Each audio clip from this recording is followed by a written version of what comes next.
בזכות רבי חיים פיתו, בזכות לא רע לצדק מהקדוש ברוך הוא. Give everyone big ברכה והצלחה, and big בסייעתא דשמיא throughout the entire day to come. Amen. You know, Rabbi, there's something that is very interesting. We've seen this parasha, but I believe that we can learn a lot, especially us, Jews, Bnei Israel, that live out of Eretz Israel, that Baruch Hashem here in America and all around the world, we get very comfortable. Chutz la'aretz. We get very comfortable out of Eretz Israel. You know, Rabbi, we see in this parasha, Noach. Torah opens up with this parasha with El Todot Noach. Noach ish tzadik ayad b'dorotav. Et ha'elokim italech Noach. The Torah witnesses on Noach that he was a tzaddik in his generation. That in his generation, all the people were crooked. That everyone was ashamed. But him, he was the only person in his entire generation that stood with HaKadosh Baruch Hu, that walked in the path of HaKadosh Baruch Hu. It said that the people were so crooked and people were so bad that they even influenced the ground and they even influenced the animals to sin. Where it says in the Zohar HaKadosh that even the ground, the earth, started to steal. The earth started to steal, to sin. Where people would hide money because that was the only place you can hide money. Today you have a safe, you have a bank, you have houses with a lot of different hiding places. But at the time of Noach, there was nowhere to hide money. You had nowhere to hide money, you hide it in the ground. So a person would come and hide money here, the ground would come and steal it, bring it somewhere else. Or even the ground would sin. Or we just read now in the Yom Sheni, we read now in the Torah, where it says that HaKadosh Baruch Hu had to kill even the animals because the animals followed in the path of the people. So the influence of the people made everyone sin. Noach, for 600 years of his life, because he lived 600 years, till the end of the Mabul, 600 years of his life, fought the influence and stayed a tzaddik, even though every person around him was a rasha. That he did not allow the bad influence of anyone to affect him. Kadosh Baruch Hu comes to Noach, tells Noach, you know Noach, you are tzaddik in a generation of Rishaim. I'm going to destroy the generation, I want you to build an ark. So Noach goes and he builds an ark. And he enters into this ark, and the Kadosh Baruch Hu destroys the entire world. And Noach and his kids see that all those who sinned, even the earth, was destroyed for its sin. The time is up of being in the ark. Noach just finishes leaving the ark, comes down, and what's the first thing he does? Sin. He goes, takes a plant of a grape, plants it, gets drunk, and sins. Now, something that I don't understand. Noach was not a young boy that was not experienced, didn't know what sin was. He was 600 years old. A person is 40 and he says, I'm experienced. He's 600 years old, and for 600 years he fought the influence of the entire world. How is it that the moment he leaves the ark, he falls with sin? And he saw what happens to those sin. So how can that be?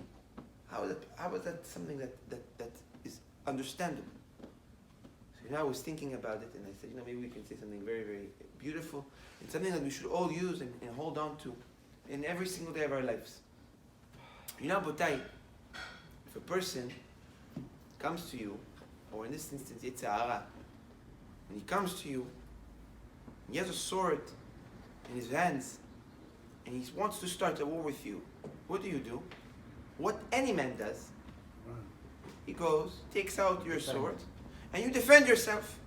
That when you see an enemy coming to fight you, you fight back. Nachon? Very simple. That no man is going to see his enemy come to fight him, he's not going to defend himself, not going to fight back. But what happens if a person's enemy puts down the sword and comes to hug him? Are you going to fight? Or are you going to allow your enemy very close to you? You're going to put your sword back into your pocket, and you're going to hug him, and you're going to act like you're friends. Then, after he's close to you, Hashem Yachim, what he can do to you. That is exactly, Rabotai, what happened to Noach.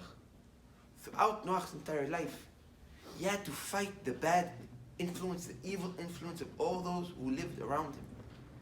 Throughout his entire life, he never felt safe enough to put his guard down and to just live a regular life.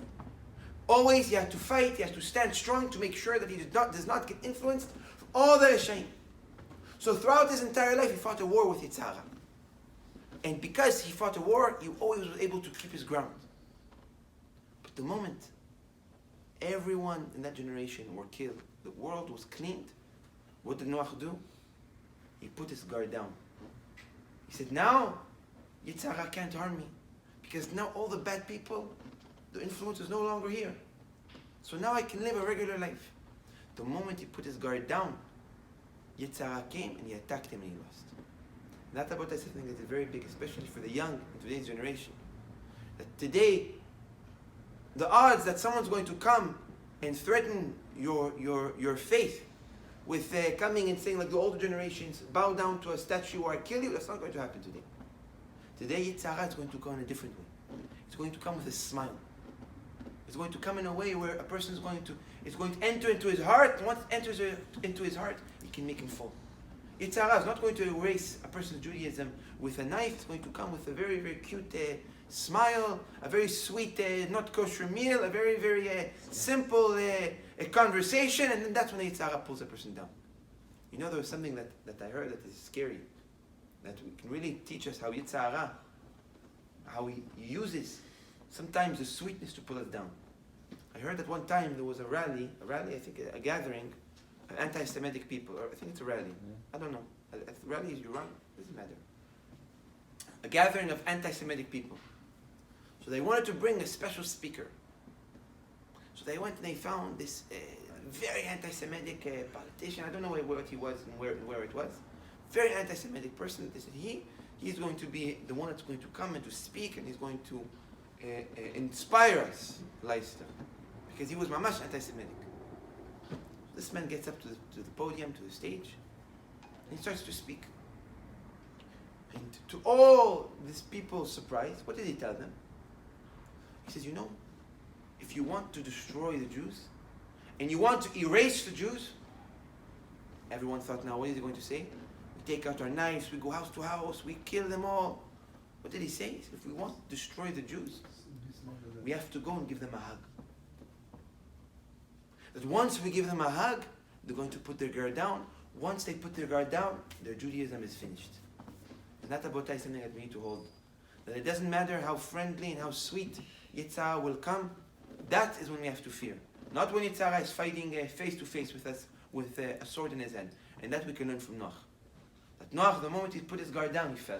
So we need about it always to be strong, like the Sefirah of today. What's the Sefirah of today? Gevurah. What is Gevurah? Strength.